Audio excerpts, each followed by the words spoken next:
right, so.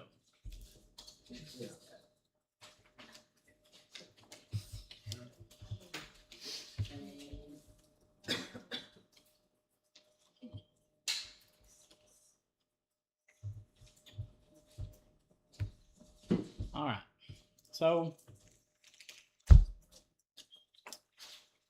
we're going to begin with asking the most important question of backing. We're going to back up and question what we covered last week. Who are you? Huh? Who are you? Who are you? Now, we discussed, because we're discussing the ability to overcome things that cause us to feel overwhelmed. And so we got to the word watch, which is one of the things that God told us to do, is to watch. And we said the first letter of the word watch stood for watch your, what did we say that was? Huh? Words. Words. Watch your words. What's coming out of your mouth and what you do and what you say. So on your papers tonight, you're going to notice something. You've got the letter A, which is the next letter we're going into on the word watch. But you've also got 3 different numbers on there that you're going to do. So do you all remember when a few weeks ago Boyd Middleton wasn't here because he had company come in from out of town? Well, some of the family was here. Some of the family was here and just happened to catch a picture of one of them. So just want to make sure everybody was aware of that we did catch a picture of some of the family. Okay? We ran across them. In case if he brings it up at any point in time that he had some family here, say, yes, we seen them. Promise you not. Now, I'm getting ready to, I got the same hair too. see? So, Donna says that's her hair every morning. And that dog that she's got, their hair. She said that's her hair every morning.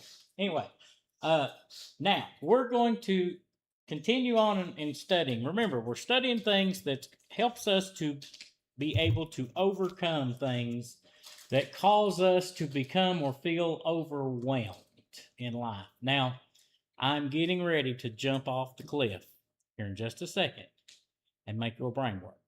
Okay? So I want you on your paper tonight to answer a few questions on your paper. You'll need it later, but I want you to answer it on your paper. And this one's going to make you think some in some ways. You'll have to ponder just a little bit to gather some information. So question number 1, I'm going to give you. In the church that you attend, based off of the testimonies heard in the church, what direction do you think people are headed in? Put that on your paper. In the church you attend, based off of the testimonies heard in the church, what direction do you think people are headed in? Do not sugarcoat. It won't help you in just a minute. Just anything you can think. I'll give you just a second before I go to the next one.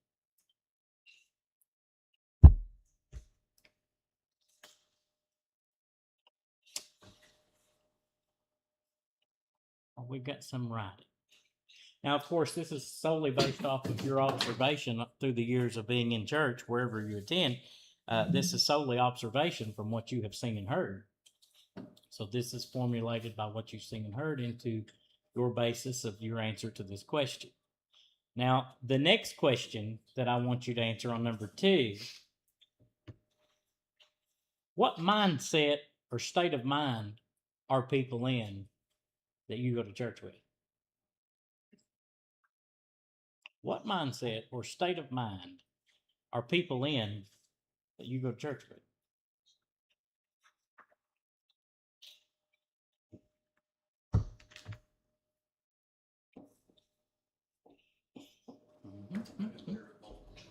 Huh? We'll make put the multiple choices down. We'll pick the best one later. Just got to format, but just answer this question on your paper. We're going to need it.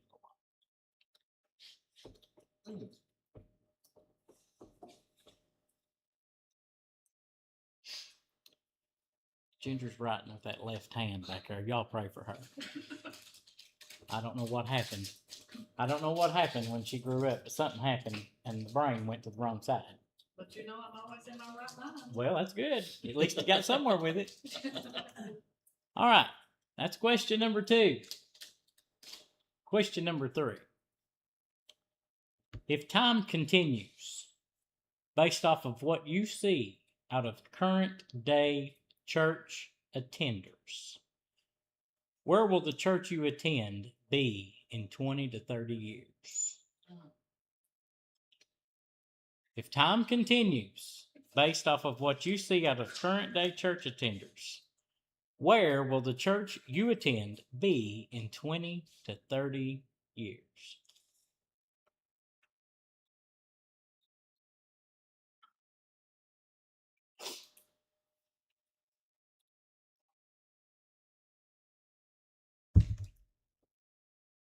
I'll give you just a second.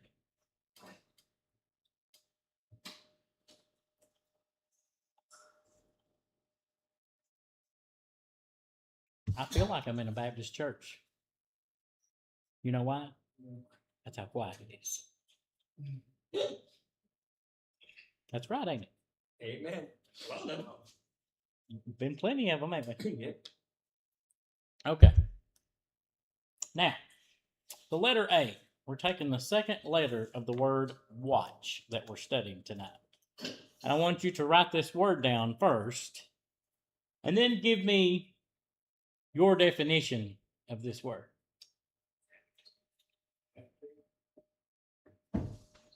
That's your word to put at your top. And then tell me what your definition is of this word.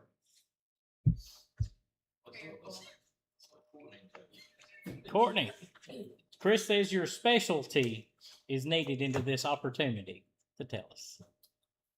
Anybody? Tell me what this word, what's this mean? Huh? Wrong. Okay. Sadness. Okay. The way you express something or something, you have an expression towards. Okay. Okay. Huh? Okay. Anybody else? What's the definition of this word? Now, over here we got 2 currently active college students that should have already read the dictionary through and through 3 or 4 times by now. So they should be able to tell us what this word They is. started at the back. Well, they start at the back. Never mind. Karen's not got them to that point yet. Anyway, but what is this? What is the definition of this word? This is such a simple word that you all have used for so many years, all throughout your life. You've got through all of your life knowing this word. But what does it mean? Yeah, you pay good people. Okay? Huh? What do you say? Hey, treat people? What do you say? That's what he said. Hey, treat people. Oh. People's attitude, how they act, Okay? behavior.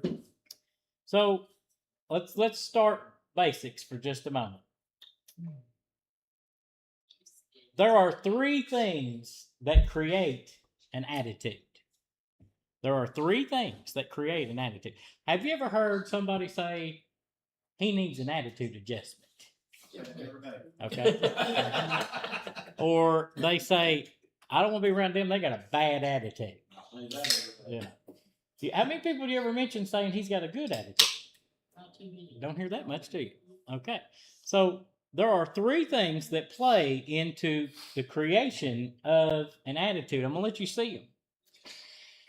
Because let me first say this. It's learned.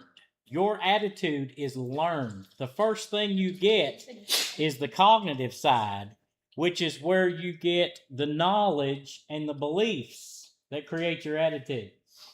You then have feelings and emotions secondary based off of what you have learned and what you believe to be your findings. And then lastly comes your behavior. Now, attitudes actually are good for the environment in some situations. But they're also influenced by so many factors around us that it's quite interesting. Now, I'll give you an example. Okay? people that have an attitude toward recycling. That's an easy one. They feel good about it because they sort their aluminum, they sort their plastic, they sort this stuff, and they feel good that they're helping out the environment by recycling. So their attitudes are influenced by a few things. First, their personal experience, social factors, different things in their cultures and all that. And it can even change. Your attitude can change.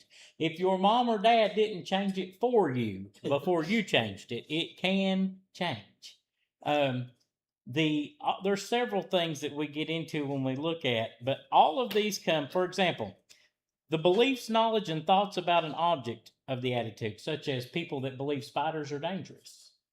That's an attitude. To believe that spiders are dangerous from beliefs, knowledge, and the thoughts of. The tendency to act a certain way towards something, such as avoiding a spider. That's also considered part of the components of having an attitude. And the emotional part of an attitude can be the fear of the spider. Those are three separate components that bring you to the attitude that you have toward an object, something, somebody, whatever the situation may be. So, we're going to look at tonight this word attitude. We're going to see just exactly what comes in and out of attitudes, but I'm going to hold a very different angle tonight on something that is very biblically sound that you may or may have never heard studied in a very specific way. So I'm going to let Haley read Genesis 50, verse 25 and 26. And Joseph took an oath of the children of Israel, saying, God will surely visit you, and ye shall carry up my bones from hence. So Joseph died. Being 110 years old, they embalmed him, and he was put in a coffin in Egypt. Now, I want you to write something on your paper for a moment. 3 words. Write down somebody, somewhere, and something. Somebody, somewhere, and something. All right. Something. Huh? Something. Yeah. Somebody, somewhere, and something.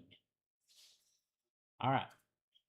Now, here we see in this specific place, we see in this very specific place the mention of Joseph. Now, tell me what we most of the time know and recall and people remember about the Joseph in the book of Genesis. What's the most famous thing about Joseph in the book of Genesis? Brothers killed him, They tried. tried to kill him. Yeah. Sold him off. Slavery. Potiphar, with the Pharaoh's lead one, took him, bought him out into slavery. What else do we know about him? Become king's right-hand man. Yep. The head housemaster, or whatever the Bible called it, but the chief of the house, he did become that. What else? He refused his wife. So then Pharaoh's wife tries to get him to sneak off with her. And he refuses. He does not do that. What else do we remember about the David in the book of Genesis? Anything else that you can remember about the book of, or David, or correction, Joseph in Joseph in the book of Genesis? Not talking about David, we're talking about Joseph. Anything else you can remember about Joseph in the book of Genesis? His father made him a coat. Father made him a coat. Brothers were jealous. And the brothers got jealous of it. He loved his brothers. Yep. He showed love to them. If I remember correctly, he had a vision or a dream that he would one day rule over them. And he looked at that as a very positive thing, not negative. However, when they started seeing things, that turned immediately to the negative, into the jealous. So here we've got Joseph. I just want to set the score for a moment of where we're going. Joseph is in the wilderness with the children of Israel. Okay? And he says to these that he's speaking to here, we'll get to in just a moment, that God will surely visit you, and ye shall carry up my bones from hence. And he died, 110 years old, and they embalmed him and put him in a coffin. Now, Dylan's got Exodus 13:19. Tell us what that said. And Moses took the bones of Joseph with him, for he had straitly sworn the children of Israel, saying, God will surely visit you, and he shall carry up my bones away hence with you. Moses, pay attention. Moses took the bones of Joseph with him. He'd sworn the children of Israel that God will surely visit you and carry up bones away hence. Now, Joshua 24 and 32. What does that say? And the bones of Joseph, which the children of Israel brought up out of Egypt, buried them in Shechem Mm-hmm. in a parcel of ground, which Jacob bought of the sons of Hamor, the father of Shechem, for 100 pieces of silver. And it became the inheritance of the children of Joseph. The bones of Joseph that the children of Israel brought, and they buried them in a section of ground. Just remember that for the moment. There's a few things that's very interesting tonight that we need to look at for just a second. And I want you to see this so that you get the whole purpose of what we're studying tonight about an attitude. According to the book of Exodus, I'm going to let you see this with me. According to the book of Exodus in the Bible, approximately 600,000 Israelite men left Egypt, not including women and children, for a total population estimated to be between 2 and 3 million. The Bible specifies that 600,000 were men on foot from age 20 upward. It is estimated between 2 and 3 million left Egypt when they left. You would have to take Middlesbrough's whole population, okay? Middlesbrough's whole population and multiply it 100 times. No, correction, 200 times to get the number of people that left Egypt. Get that in your mind for a minute. I don't know how many people live in Knoxville. Okay, well, whatever number there is, look that up, Courtney. See what the Knoxville's population is. We need to get an understanding of vastness in our head for just a moment. That between 2 and 3 million people left Egypt, headed for the promised land, and they're in the wilderness. Okay? Just think about that. 3 million, 2 to 3 million people estimated. That is quite a few. Now, while Courtney's looking that up, let's look at another interesting number.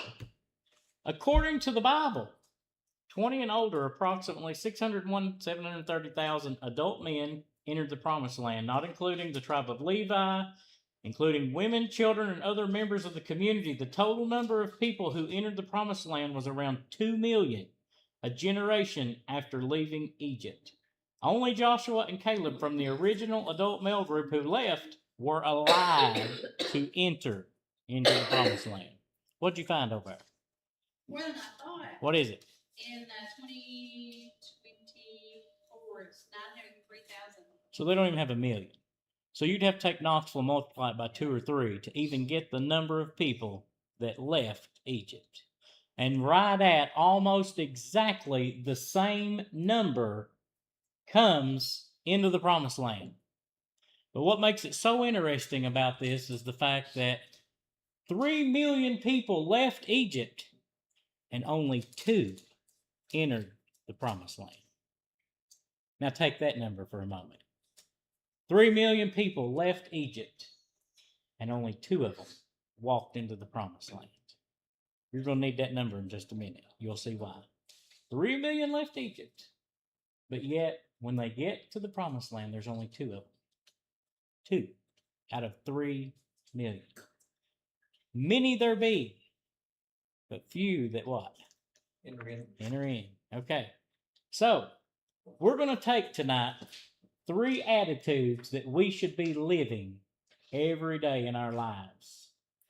And you're, huh? Even better.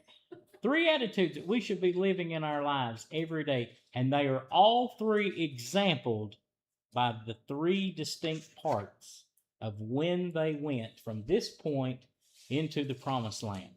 The first one I'm going to give you is Joseph, because Joseph is where we're starting tonight with what Joseph said. The first thing of an attitude tonight is that all through time, after coming back and going with the children of Israel out of bondage in Egypt into the promised land, going forward, the first thing that he did not want them to do is lose their potential, because shortly, if you study this, another Pharaoh came up, making it look like that all their hope was gone. And if you study, Joseph told his family, and he said this in the verses we just started with tonight, that God surely will do what? Visit you. God surely will visit you. Let me put it into plain English. Joseph was so confident that they were going to make it to the promised land that he's decided whether I make it or not, I'm going to die trying. If I make it or not, I'm going to die trying. I'm going to fight to keep pressing on and believing that good things are ahead and to come, and my children will get there. Even if I don't make it, God's done promised us to make it to the promised land. So he says, when you go, this is what he says. He says, what are they to do to take with them? His bones. Remember, Joseph's first attitude is to win or die. He's trying. He's going to die trying. If he don't win, he's going to die trying. We've got to get the attitude that 3 things I told you to write on your paper. First one is, if God said that I can be something, he'll make the way. If God said I can build it, we can do it. If God says I can do something, it can be done. See, the problem with most of the children of Israel is they did not believe the promise fully. Because once in the wilderness, they started groaning and complaining that we should go back. You got us out here and there's not even anything to eat. We just need to go back where we were. At least they fed us. It was miserable slaves, but at least they fed us. If you believe that the promise is bigger, greater, then you have to refuse to stay in the place where you started. Joseph had a great attitude that he was going to die trying. Die trying all through. Now, there's more to this than what meets the eye. Because he told them that he wanted them to take with them his what? Bones. Well, how interesting. Let me ask you a question. What does bones represent in the Bible? What does that represent in the Bible? Death? Huh? Death? Could be. What else? Huh? Graveyard? Huh? Graveyard? Okay. Totally different avenue we're going in just a second. Let me give you a thought for just a moment. Joseph told his own family, you're going to make it. God's going to carry out the promise. Even if I die trying to get there, I still believe that he's going to provide and do what he said he's going to do. And then he tells them, when you leave, still headed for the promised land, you take my bones with you. You carry my bones with you. If I put a full skeleton, I want you to think of this just exactly how this is described. If I take your full skeleton, they embalmed him and put him in a coffin. If I take that full skeleton and put it in a bag, how much do you think that weighs? Huh? No, but how much does it weigh? About 5 pounds. Okay. Depends, but up to about average person can average 22 to 30 pounds. So take 3 to 4 gallons of milk for this analogy. He made them swear, by the Bible, you read it, he made them swear that they would take his bones with them. Not only did he declare right there that he had the faith that God would keep his promise to them, but what would you think if you have a 30-pound bag of bones on your back every day? What would you be thinking? Huh? Yeah. But manifestingly, you swore to your dad that you'd carry his bones to the promised land. What does that put in your mind?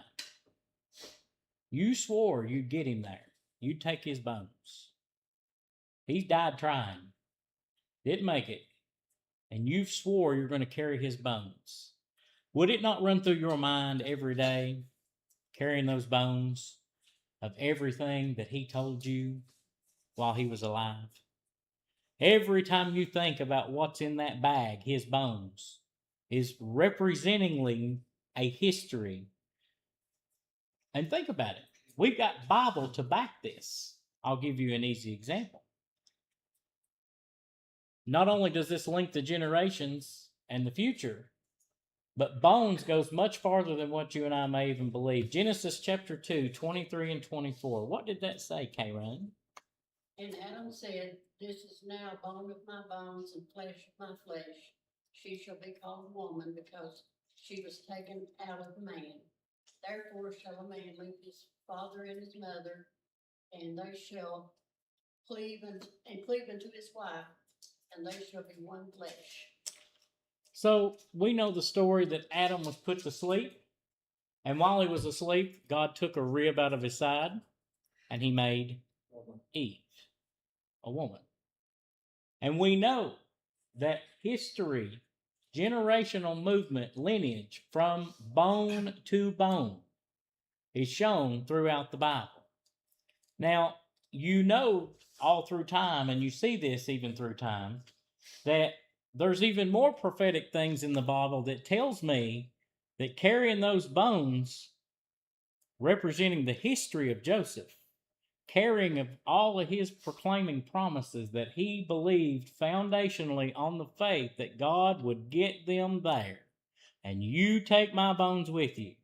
In other words, if you don't have some remembrance of the things I've told you, what are you going to do out here in the wilderness? Forget about it. Those things start slipping away. See, let God's word be true and every man a liar. See, that remembrance, that recall, it has to be constant. There's constant warfare in your mind every moment, every day. But then there's also constant reminders and visualization, remembrance that comes to recall. Have you ever just sat there and suddenly just randomly recalled a verse? Or a verse come to your mind? Or something you've seen or heard brought to remembrance a verse?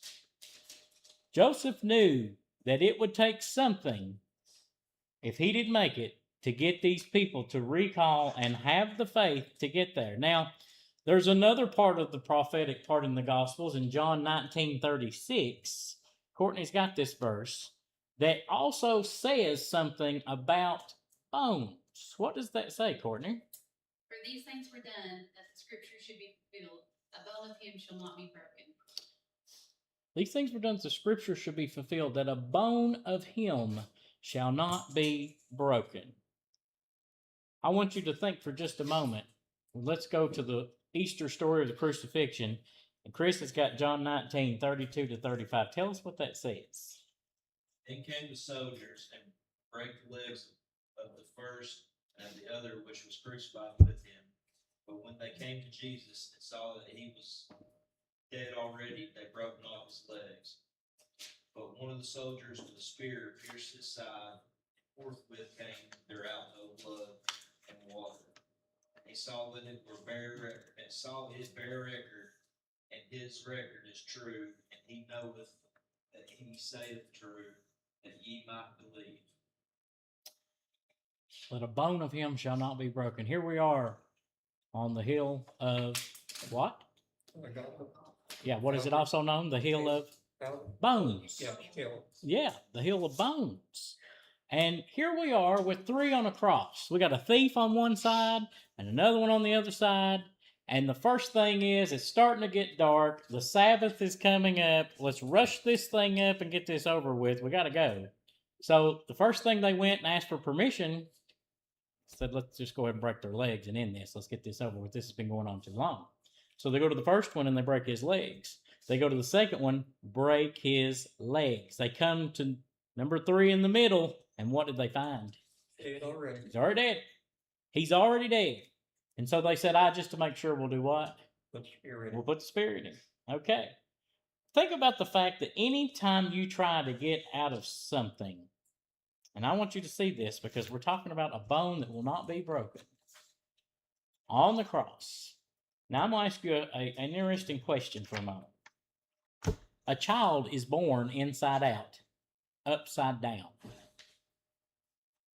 A natural birth of a child is born from the inside out, upside down. And it has to flip to be born head first. You know that? When the baby's born, it has to flip to be born head first. Anytime that you try, okay, let's just put you in a cave. If I put you in a cave and you've got this narrow opening that goes into the next part of the cave and you're exploring, what's the first thing you put in that space to go? The head. The head. The head. Yes. Backing up.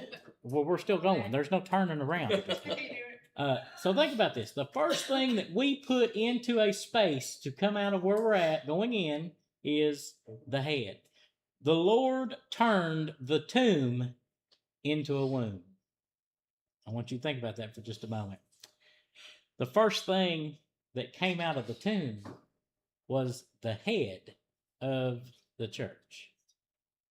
The first thing that came out of the tomb was the head of the church. If you look at the body and represented, you next have the discipline of the apostles and the disciples, being the shoulders to carry the gospel, carry the load of spreading the gospel.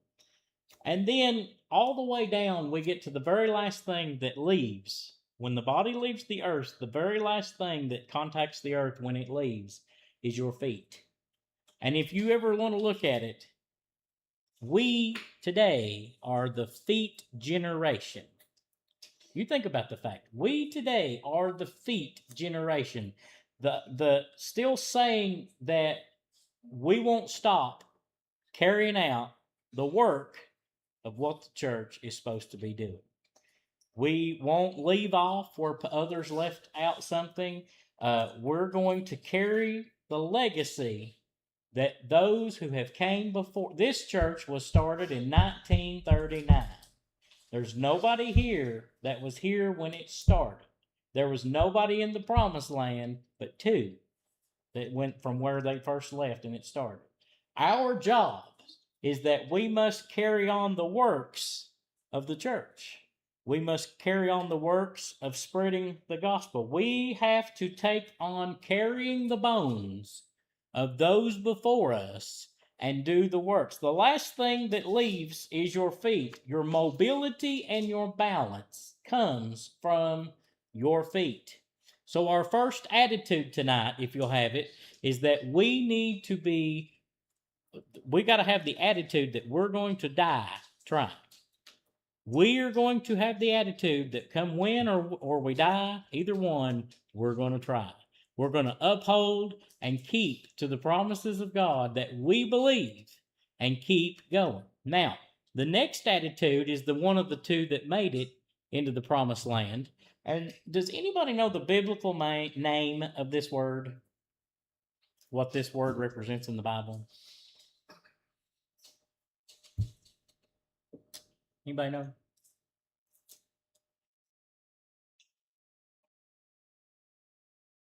No?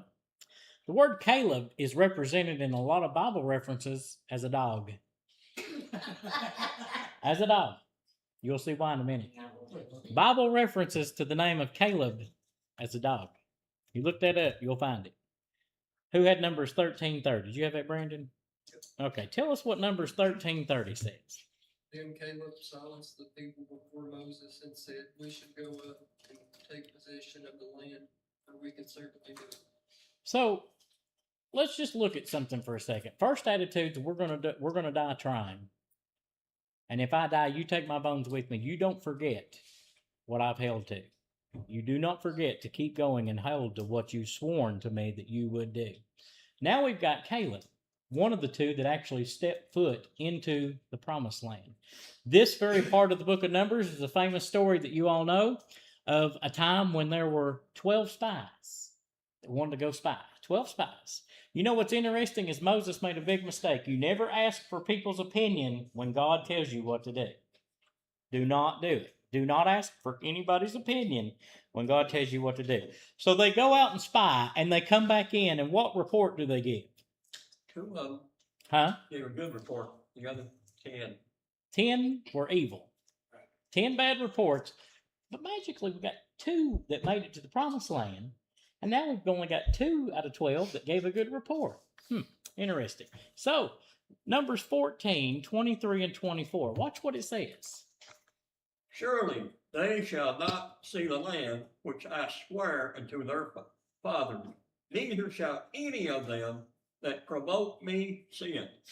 But my servant Caleb, because he hath another spirit with him, and hath followed me fully, him will I bring into the land whereunto he went, and his seed shall possess it. So, our second attitude tonight that we need is some dog-like faith. You need some dog faith. Caleb said, after 40 years, give me my mountain. I want it.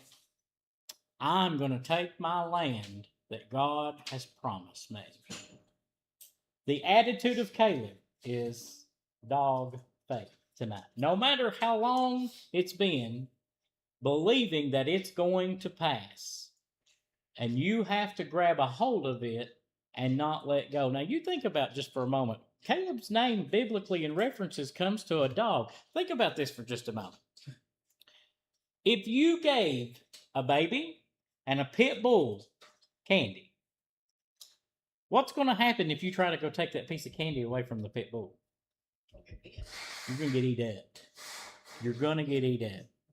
What happens to us when we let the world take the belief away of the promises of God? We're getting it up. We do. Candy stole right out of us. The sweetness and the goodness of life is just taken right out of us. The loyalty of a dog. Now think about this. How persistent is a dog? If you're eating at the kitchen table, how persistent is that dog to sit right here? Huh? You think about it. How many people's dog, if you're eating something, is looking you right in the eyes? Persistently until you quit eating it or it goes away, they're looking you right in the eyes. It's too easy for nowadays for things to be taken from people. We must do, just like Caleb, the dog faith, we must learn to grab a hold and not let go. If you give a dog a toy and then you go back and try to get it from it, what happens? It's not letting go. It's if you give it something and it's got it, you can forget taking it from it at all. How many people see the dog that you throw the ball out to fetch and it'll come back to you, and then when you reach to grab it, he's gone. Or he will not let you have it. He'll growl and everything, but he will not let go. If we learn to grab a hold of what God has promised us and quit letting go, our lives are going to be a very different way of living. Very different way of living. Caleb representingly is a dog because persistence, his willingness to please his master. You think about the things. It goes right along the lines. His faithfulness that he had to serve. But you know what his attitude was? God's done said I can have it. I want my mountain. Let's go. God's done said I can have it. There ain't nothing going to get in my way. They have to kill me to keep me from getting over there. I'm going. Have you ever seen a dog tree something? There's nothing getting in between wherever it's headed. It's not blocking what goes on. Okay, Ginger, tell us what is in Matthew 15, starting with verse 22. And behold, a woman of Canaan out of, hold on, Okay, I'm getting ready. Put your other glasses on. hold on. Okay, I'm ready. And behold, a woman of Canaan came out of the same coast and cried unto him, saying, Have mercy on me, O Lord, thou son of David. My daughter is grievously vexed with the devil. But he answered her not a word. And his disciples came and besought him, saying, Send her away, for she cries after us. But he answered and said, I am not sent but unto the lost sheep of the house of Israel. Then came she and worshipped him, saying, Lord, help me. Now he's got to get his other glasses. Yeah, I've got to get his. Yeah. I got 26 to 28. What does those say? Can you read that? Six.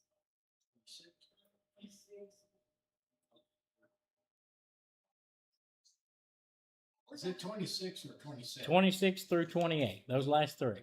But he answered and said, It is not meant to take the children's bread, to cast it to dogs. Dogs. And she said, True, yet the dogs eat of the crumbs which fall from the master's table. Then Jesus answered and said unto her, O woman, great is thy faith. Be it unto thee, even as thou wilt. And her daughter was made whole. Here we have a woman. We're talking about dog-like faith. Here we have a woman that comes to the Lord and says, My daughter is grievously vexed with a devil, demon possessed. And we know from other accounts in the Bible what that usually entailed. She was persistent even when the Lord, and it was interesting that when she came to him in verse 23, he never said a word. He never spoke a word. And then the disciple says, Send her away. She's crying after us, send her away. But she kept coming back. You see, persistence to keep coming back and not give up on what she knew God could do. Now, it's interesting to me that she even goes into saying, if you read it into this, that he even mentions that yet the dogs eat of the crumbs which fall from the master's table. You know what she's saying in this part right here in her level of persistence is, I don't need the whole meal. I just need a crumb. I just need a little bit. Because I don't know what it's going to do. I just need a mustard seed to get it done. I don't need the 5-course meal. I don't need the master's feast. I need a mustard seed to get this done. My daughter is devil possessed and I am begging for help. And I have came back and I have came back and I have came back. You know, it's interesting how, and even the song we do in church, give me the crumbs from the table. I'll wait, for I'm down on my knees. If I ever be able to eat the crumbs from the table, about pleasing the Lord, that song goes back to this woman. And one of the things about giving a little to make something big, Sharon's got it here in Isaiah 60:22. What does that say? A little one shall become 1,000, and a small one a strong nation. I, the Lord, will hasten it in this time. Now Luke 16:10. What does that say? He that is faithful in the record believes his faith. Also love. He that is unjust believes is unjust. Also love. Think about this for just a moment. What is something God could tell you that's just a little that can turn into a whole lot? What is something that God can tell you to do, an action that's just simple, but yet turns into a whole lot? Testify in church or Okay. it's all. Okay. I'll make it easier than that. Shake a hand. Huh? Shake a hand. Could be. We're going to make it easier than that. Before you ever get there. The first 3 things he tells you is to ask, seek, knock. One word. One word. Stay. Walk. Pray. Seek. One word. One little word can turn into a whole lot. The first thing about that dog faith is commitment. Caleb was committed to getting over there to what he was promised and willing to do whatever it took to get to that promise that God had. Now, interestingly, we get to this point. We've made it to 2. We've made it first to the one that's going to win or die trying. No matter what, I'm sticking to it, and I'm giving you all the push. I'm the head cheerleader here. Let's keep going to the promised land. Next, we've got Caleb, who has got the dog faith. The persistence to please the master is persistent and still going. Nothing knocks off the track. We got number 2. The last one we've got is in Joshua chapter 1, verse 1 and 2. Tell us what that says. Actually did Moses, the servant of the Lord, came to pass, that the Lord spake unto Joshua, son of Nun, Moses' minister, saying, Moses, my servant, is dead. Now therefore rise, go out over this Jordan, thou and all this people, unto the land which I do give to them, even to the children of Israel. So, one of the interesting things right here that I find is that after Moses has died, then the Lord tells Joshua, it's time. It's time. You're going to lead the people. In the Old Testament, Joshua was referred to the word Yeshua. Who is Yeshua in the New Testament? The deliverer. Yes, the deliverer. I do have one brain-twisting trick question for you tonight. I do want to know. Did Moses make it to the promised land? Not allowed. Thank you. Huh? Did he make it to the promised land? No. Got to see it, but he didn't make He it. did get to see it from Mount Nebo. Yeah. However, we also find that on the Mount of Transfiguration, when Peter and James got up there, and John, when they got up there, they seen 2 people. Who was it? Moses and Elijah. Where was the Mount of Transfiguration?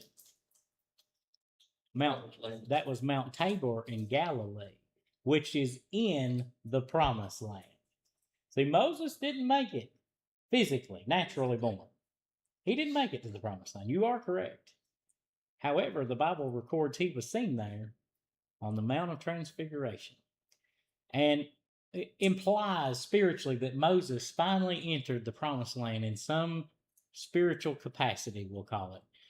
Some also reviews this as a very interesting thing. I'll share it with you because I thought it was interesting when I studied. That is the same thing as seeing that Moses represented the law. We know that from the Old Testament. And we know that God already said that the law or legalism won't get you into the promised land. The law won't do it. It will not get you in there. You must have a deliverer, which was Joshua, Yeshu, or Yeshua in the Old Testament. The deliverer is the one that has to get you into the promised land. Moses, representing a type of law, makes a very interesting claim for us to learn this right here about going into that promised land. 3 attitudes we need to get there. First was Joseph, then Caleb, and now we've got Joshua, who is going to be the deliverer to get them over there. But yet, what do you know about this number?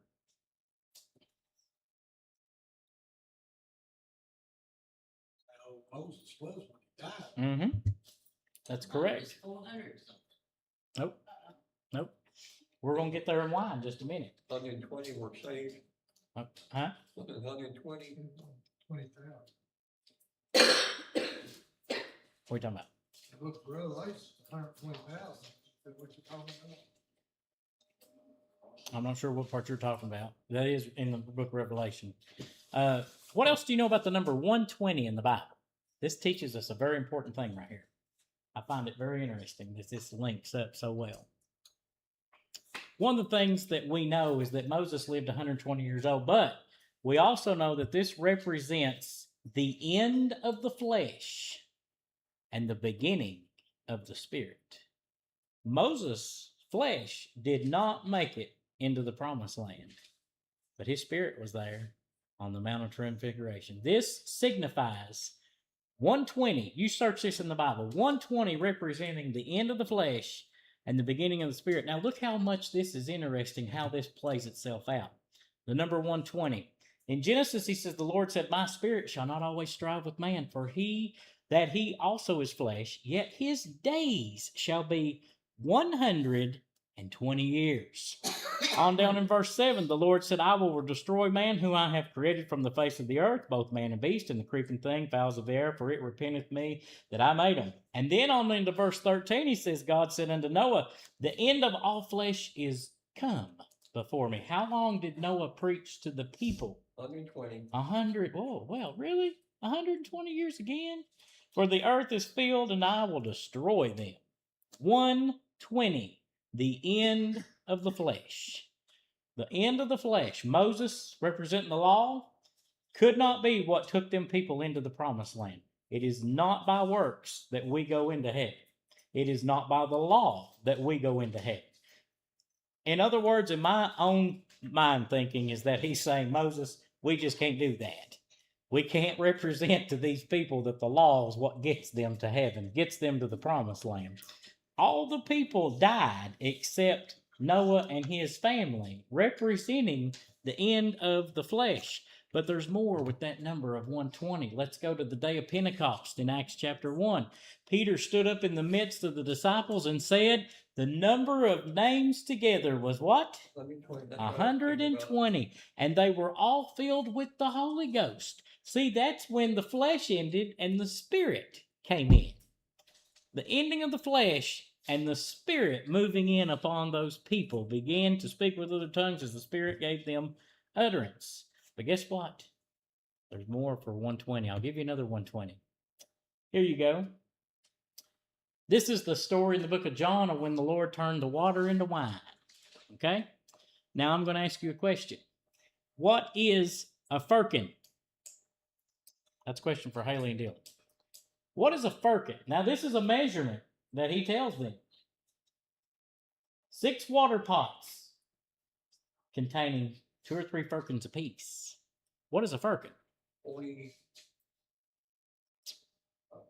Huh?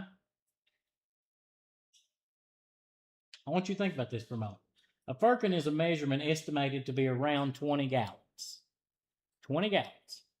If I take the number 20 and multiply that by 6 water pots, I've got what? 120. Do you know that this is the first miracle recorded? The beginning of the spiritual works and the miracles is right here. The law could not get you in, representing the water, but the blood of Jesus, the Spirit coming upon your heart, is what will get you in. See, a whole generation of people from Egypt in slavery had to die completely out. A whole one. The children of the generation of Egypt will make it. Joshua, Caleb, and a bag of bones. That's what went into the promised land. Joshua, Jacob, and a bag of bones. See, a generation without any spiritual root won't know where to go. A generation that has no roots, upbringing in spiritual discernment and are taught how to follow the Spirit of the Lord have no direction. Now, can you imagine thinking about being in Caleb's shoes and thinking, I've got to walk until these people die? If God says none of you's going to make it, can you imagine after he's let Jacob know this? Because that's what's recorded in the book. After Caleb is realized, God has told him that this generation will not go. I've got to walk around with these people in the wilderness till all of them die. People are dropping every day dead, dying off. We're burying them. We're still burying all the people. And then all of a sudden, God says to Joshua, now's the time. Now's the time. God gave a deliverer. You cannot get into what God has for you without following godly leadership. 1, 2, the Spirit, the Word, these things that we must follow, that we see all through what we go through. And then, now we know this, they come in, he says, now's the time we're crossing over to the promised land. Just think about this. When the feet hit the water of the river, what happened? Right up, The water dried up. And then they went, right. what went first? Ark of the Covenant. The Word. The Ark of the Covenant went first. Okay. Then they get over across, and where are they at when they go across the water? Where do they go? Where's the first place they get? Where's the first place they get? Huh? They crossed into the promised land, and they're where? Where's the first place they come at? First obstacle. They get to the promised land, but yet they have a problem. Anybody know? In Isaiah 1, he says, if you will be willing and obedient, you'll eat the fat, or the good of the land. They get to Jericho. First place they run onto is Jericho. Do you know in this generation, 2025, that we have hit a wall? Some people in their lives right now have hit a wall of resistance. That's the one that they run into. Financial needs, limitations. They think they've gone as far as they can go, and they've hit a wall. Roger hits a wall every time we go out to eat. Pretty true, ain't it? What do you mean you hit a wall? Oh, that way. Yeah. I So, have been known to do that. yes. So, you just think about the walls coming right out, man. The river dried up, Ark of the Covenant went out, 3 million goes in, 3 million people come in, and the first thing we get to is a wall right at the town of Jericho where we landed. Now, we know that part of the story, that you can't get by your own faith. Your own faith won't get you by, but you can get by obedience. If you be willing and obedient, you shall eat the good of the land. If you are willing to follow the directions of God, what did he tell them to do? March. One word. A nugget. If I can just get a crumb from that table, like the dogs eat, I'm persistent and I'm going after it. If I can just get one thing, he said march. He never said open your mouth. Don't tell them let me in, or who you think you are, or where you come from. March. That's the word, march. And believe that the walls will come down. See, we overthink things way too far. We go into it. So those 3 words that I told you to write down is that when you've got the attitude,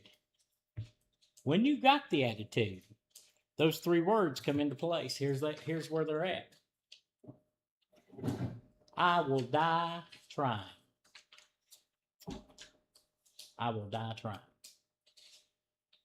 How many today are trying to get their family saved? I want to use that firmly say that. How many are trying to see sure that their family gets saved? You think about that for a moment. See, Joseph made them swear to it.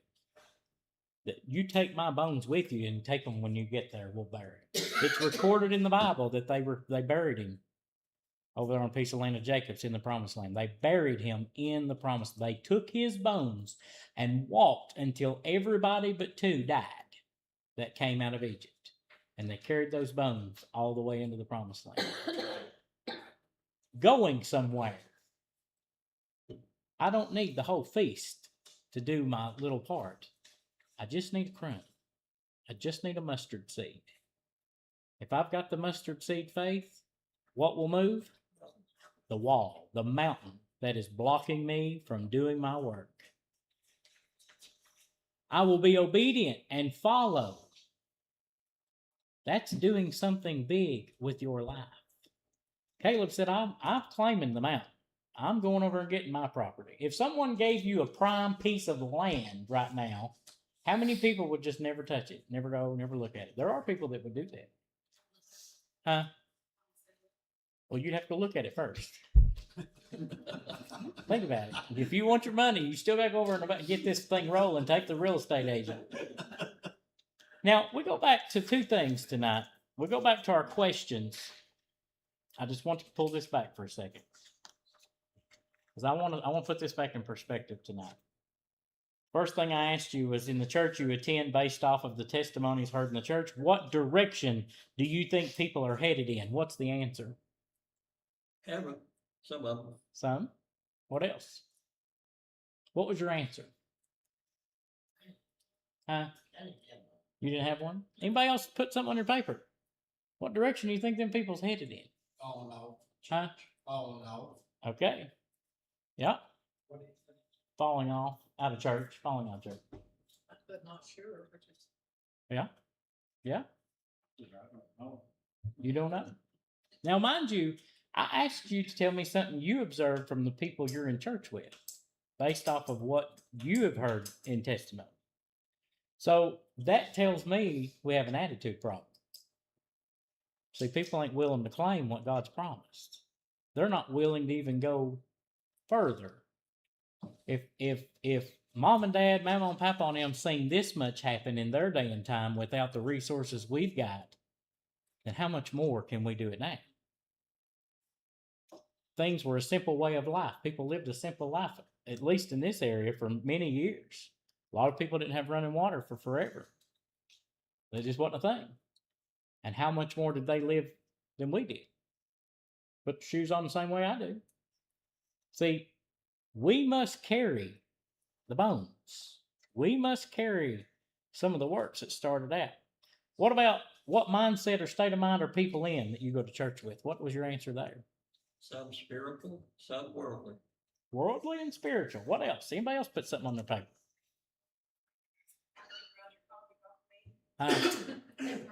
He did. Anybody else got anything? What do you think the people's mindset, the state of their mind are in the church right now? I think a lot of them get God out in the world, think about the world, what they're supposed to be doing next, stuff like that. Yeah. Where are we headed? How do we get there? What's it going to take? Put your mind in the people in the wilderness and imagine yourself sitting there and you don't know when you're ever going to get there. Much less you don't know you're not going to make it. But you're going to die trying. We left slavery and it was horrible. We about starved to death, but we've got over that. And we're still moving. Things are getting brighter, a little brighter, but we're still wandering in the wilderness. You think about, put yourselves in their shoes of the state of mind that the people around you are in. And if it continues based off of what you see out of current day church attenders, where will the church you attend be in 20 to 30 years? My answer? Yeah. Either be closed or be worldly. Mm-hmm. That's a good one. Anybody else got an answer? Yep. Carnal or neutral? Or liberal? Any of those words? Any others that you put down on your paper? Well, I might not be here, so. You won't be here in 30 years? And you never know. You might not make it. I don't think the word will be preached the way it should be. No. People won't have it. They're not already enduring sound doctrine as it were right now. 30 years from now, you can forget that. It's many of them want to leave hell out now. Yeah, don't say those words. That's offending. Yeah. It is. Don't do that. I tell you, the two places you're gonna go. That's it. You're already on your way. Yeah. Right now. You're already headed there. Wherever it is. One thing I've got tonight, I'm going to have Christy start from Dylan. I've got a bag of bones over here. And every one of you pick out one bone out of this bag. And what this bone represents is something that was left with you from someone that's done died and gone on. Now, I'm going to give you one example that's not in that bag, but I'm going to use it because you all should know this like the back of your hand. What is the one thing that I guarantee you would hear from Lois Gibbons in any church service? Huh? Pray for my brothers and my sisters. Which you know. I don't care where we were at. We was down in Clinton sometimes singing La Follette. They're all the TV station. Down in La Follette many times. Every single time that dog Faith represented, she was persistent, wasn't she? Yep. And if she didn't think they heard it, she'd tell you twice. It wasn't the problem. The problem was she didn't hear it. But you think about it. Persistently, every time in the door, beyond everything she had going on, what did she say? Remember my brothers and my sister. That's one example of bones right there. Those that she requested prayer for that are lost are still alive. Me and Roger could take you to them right now, and you would see that those people are still living right now. Whose job is it to carry out the continuing of that request? Everybody. Everybody's job.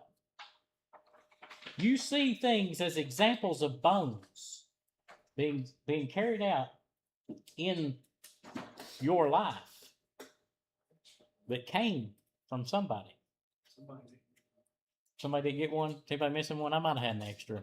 I don't remember if I made an extra or not, but I might have. But you see those bones. These are just examples of bones left that you are carrying to remind you of all the things you've seen before in your lifetime. The things you've seen go on before you from those who've died on. Now think about the fact that we are called to continue on in the work of the faith and the works of the ministry and the edifying of the church. We're to continue. Who's behind us that we're following? Whose bones are we carrying?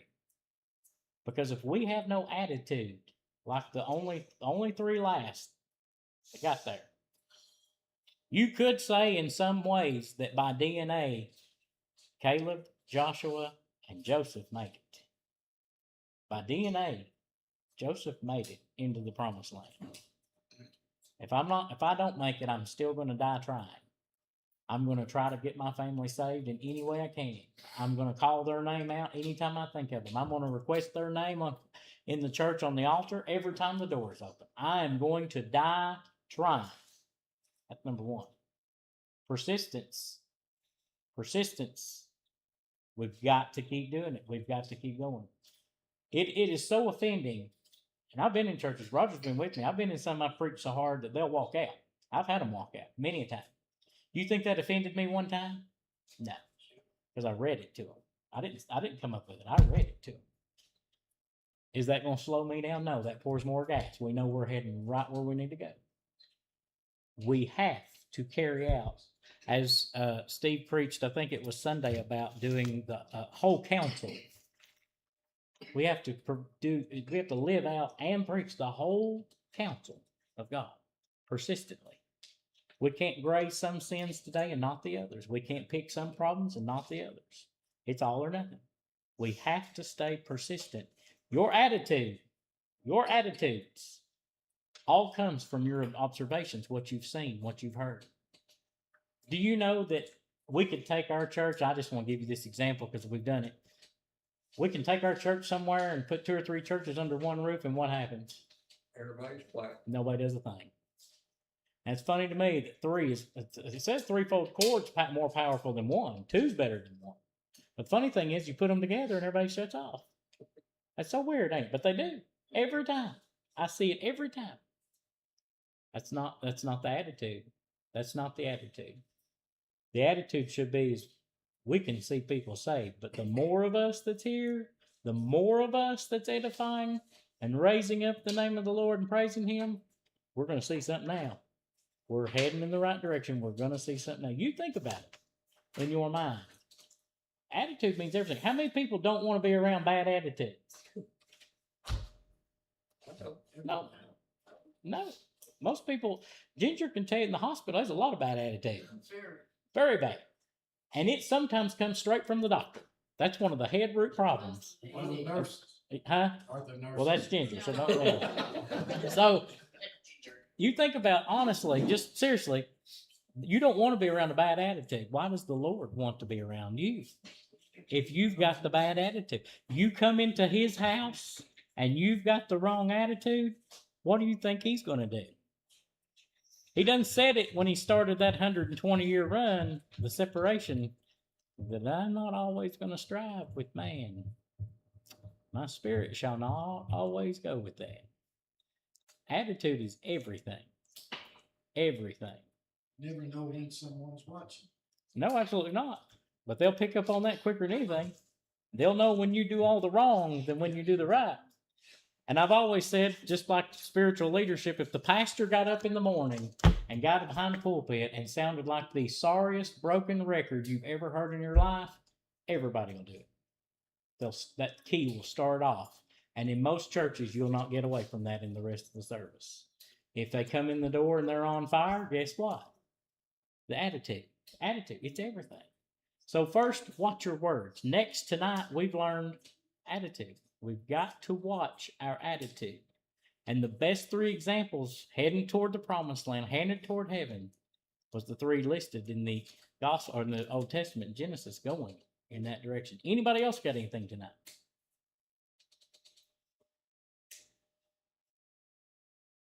Good lesson. Anybody?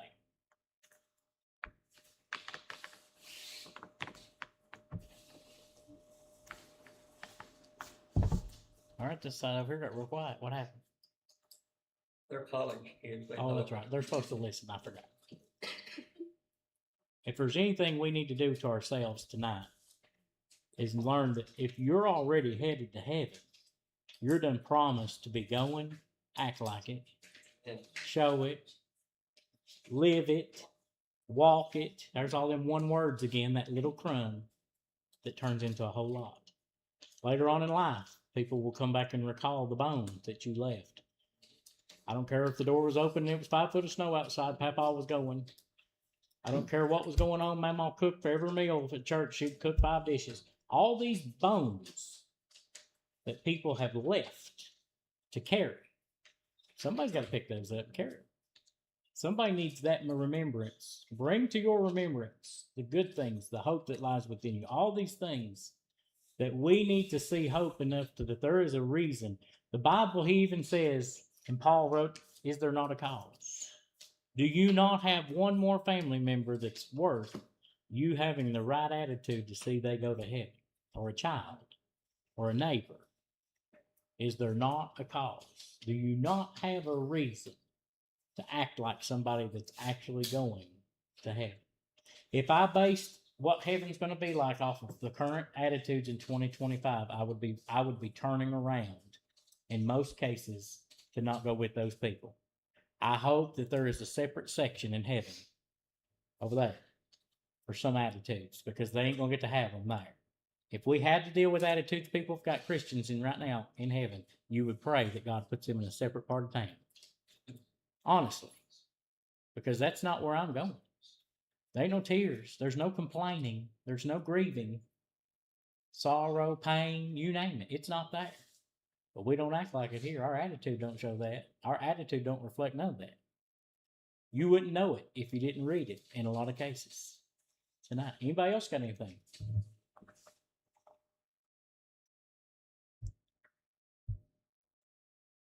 Any prayer